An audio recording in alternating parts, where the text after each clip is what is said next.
दुनियादारी के जंजाल के विकल्पों की चाय पीना छोड़ो और जिनवाणी के अभ्यास का दूध पीना चालू करो।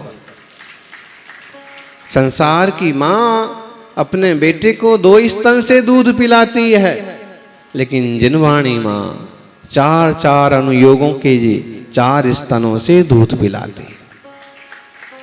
समझो, प्रथमम कर्णम चरणम द्रव्यम नमः। हम किसे मना करें?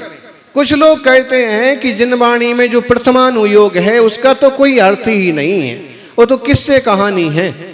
लेकिन ध्यान रखना, वो किस्से कहानी सर्वथा ही है नहीं, बहुत बड़े मार्गदर्शक हैं, वो जीवन बदलते हैं। और आचार्य जयसेन ने तो कहा है कि प्रथम भूमिका में जो आरोहण कराते हैं वो प्रथमानुयोग आदि बहुत ही महत्वपूर्ण है। प्रथमम कर्णम चरणम द्रव्यम नमः। प्रथमानुयोग के शास्त्र चरणानुयोग, कर्णानुयोग, द्रव्यानुयोग, सभी अनुयोग अपने आप में बड़े महत्वपूर्ण हैं। द्वादशांग से भिन्न कुछ नहीं है।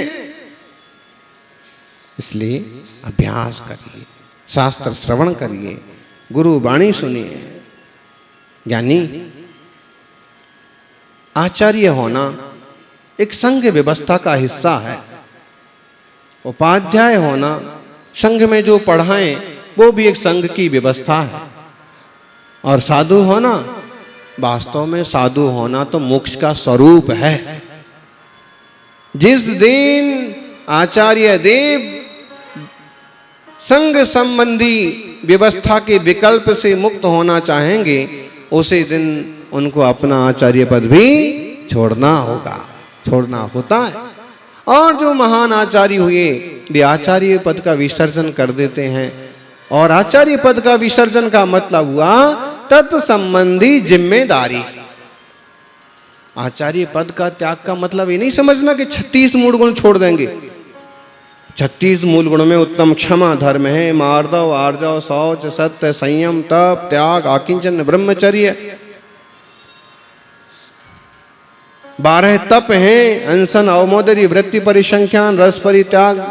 तो ये मूल गुण छोड़ देंगे क्या? बोलो जी, रमेश जी, मूल गुण छोड़ते हैं क्या?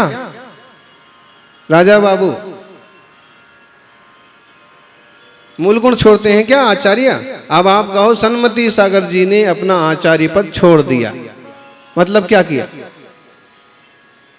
आचार्य पद त्यागने का मतलब हुआ तत्संबंधी जिम्मेदारी, कि अब हम प्रायश्चित नहीं देंगे, अब हम मार्गदर्शन नहीं करेंगे, दीक्षाएं नहीं देंगे।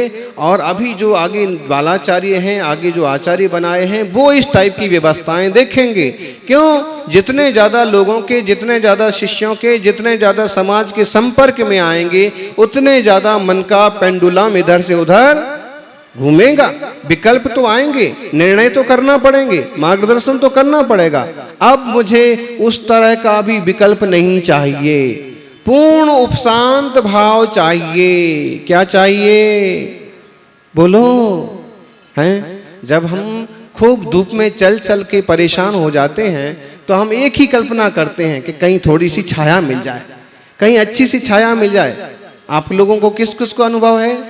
राजेश जी, हाँ, ये आगे वाली लाइन थी रास्ते में और खूब धूप लग गई तो एक कल्पना आती थी कि अब जल्दी से जगह आ जाए, जल्दी से छाया आ जाए, जल्दी से पानी वाला मिल जाए, जल्दी से लगता था कि नहीं?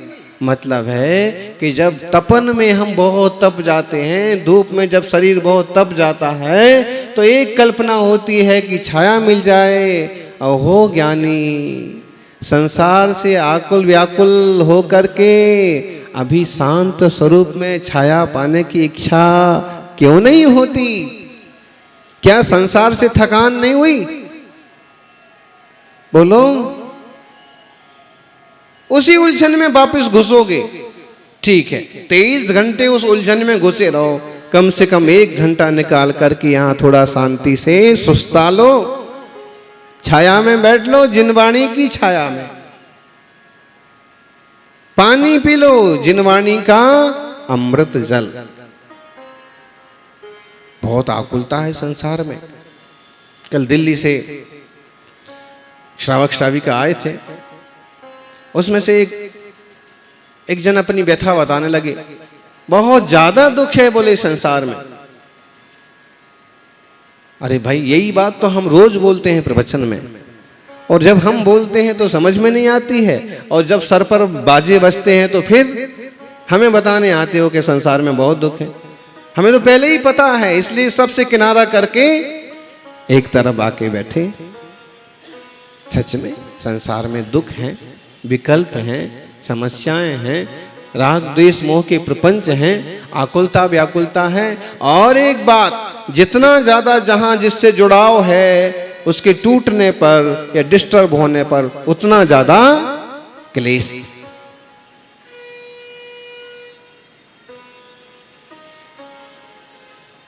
तो क्या आकुल व्याकुल होना अच्छा लगता है? लेकिन जितना जितना मोह है उतनी उतनी उतनी आकुलता व्याकुलता है। आकुल व्याकुल होने से बचने के लिए आचार्य देव कुंद स्वामी का बड़ा प्यारा शब्द है, बड़ी सुंदर पंक्ति है, और इसको ना मुझे हृदय से बहुत ज्यादा पसंद है। ओ संपयामि सम्मम जत्तो निब्बाण संपत्ति। वो क्या कह रहे, खुद भी क्या कह रहे हैं, कुंद जैसे महान ज्ञानी आचार्य खुद क्या कह रहे हैं, ओ संपयामि सम्मम, उपशांत भाव, उपसंपयामि प्राप्त होता हूं साम्य भाव को। मैं पूर्ण साम्य भाव को, पूर्ण समता भाव को प्राप्त होता हूं। क्यों? क्योंकि जत्तो निब्बाण संपत्ति, इससे निर्वाण की प्राप्ति होती है। निर्वाण की प्राप्ति का मार्ग क्या बताया? पंचाचार वाला, रत्नत्रय वाला आश्रम, मन रत्नत्रय स्वीकार करो और पूर्ण साम्य भाव से रहो। बिना सम्यक दर्शन के, बिना सम्यक ज्ञान के चारित्र भी सम्यक नहीं होता है।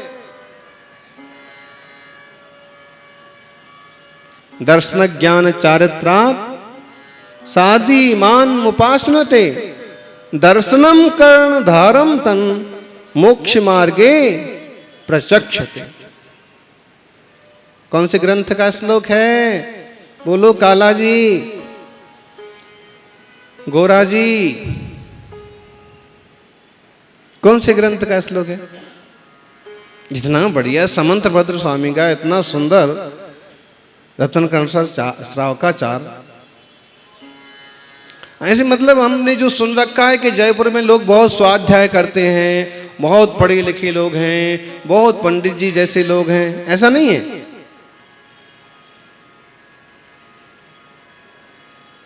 जिनवाणी का अभ्यास करो ज्ञानी।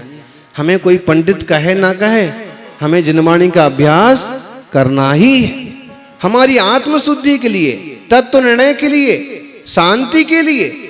जब तक आप ठंडे पानी के भीतर बैठे रहते हो, जब बिहार होता था ना, तो जो चल करके आते थे श्रावक, अगर कहीं ठंडे पानी का बड़ा सारा टब रखा है ना, जाकर के सीधे उसमें ही बैठ जाने का। बच्चे होते हैं ना, बाल्टी में जाके बैठ जाते हैं। उससे क्या होता है? या फिर वो गाय भैंस के पीने का पानी जो होता है, उसके लिए टंकी बना देते हैं, वो उसमें जाकर के उससे शीतलता मिलती है। जैसे पानी के टैंक में बैठ जाने से शीतलता मिलती है, ऐसे ही जिनवाणी के स्वाध्याय में बैठ जाने से अंतरंग शीतलता मिलती है, शांति रहती है, सहजता रहती है। संसार का जंजाल तो चलने ही वाला है, चलेगा ही चलेगा। आप दुकान पर आधे घंटे जल्दी जाओ, आधे घंटे लेट जाओ, प्रवचन सुन करके जाओ, बिना सुने जाओ, जो जंजाल चालू है वो वहां तो चालू है ही।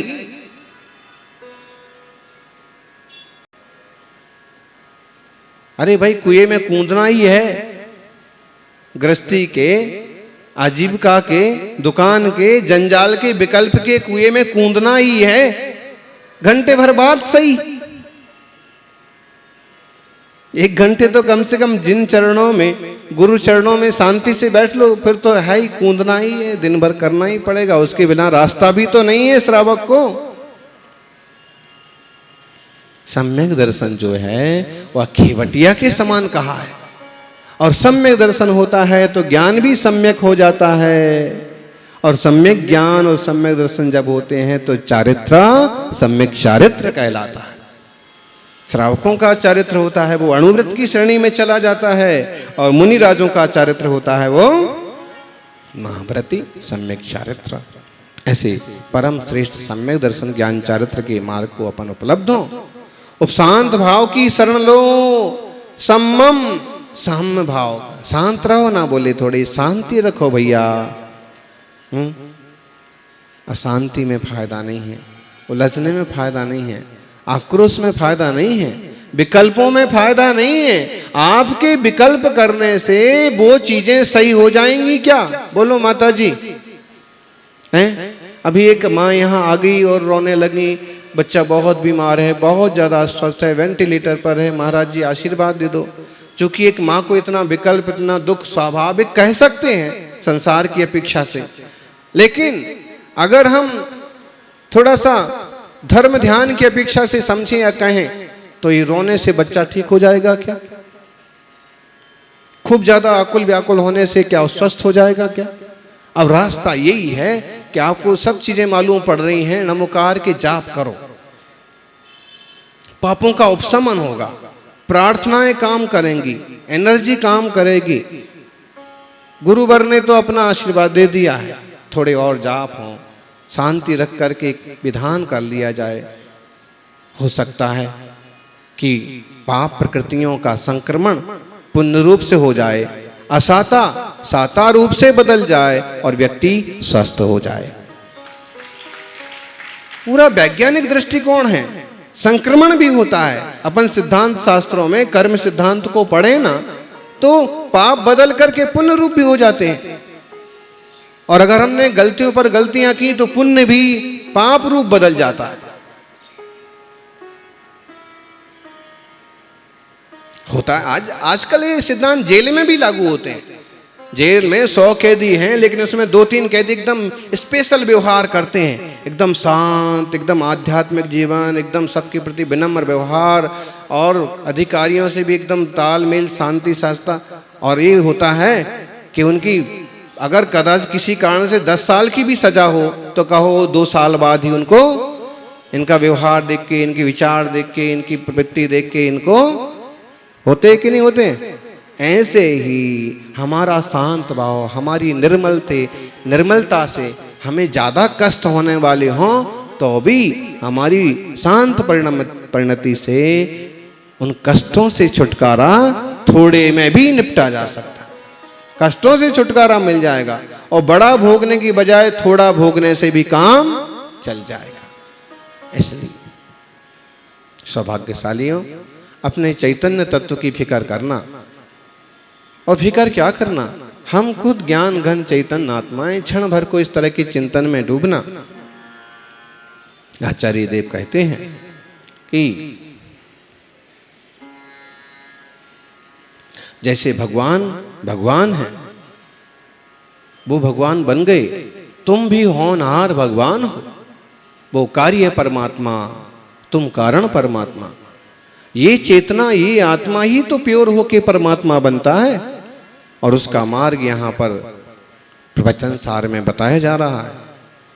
कह रहे हैं संपज्जति निब्बाणम देवासुर मणो राह विवे वेह वेहिम।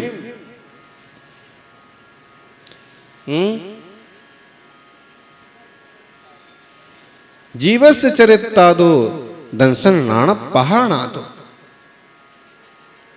संपज्जति निब्बाणम देवासुर मणो राह विवे वेह।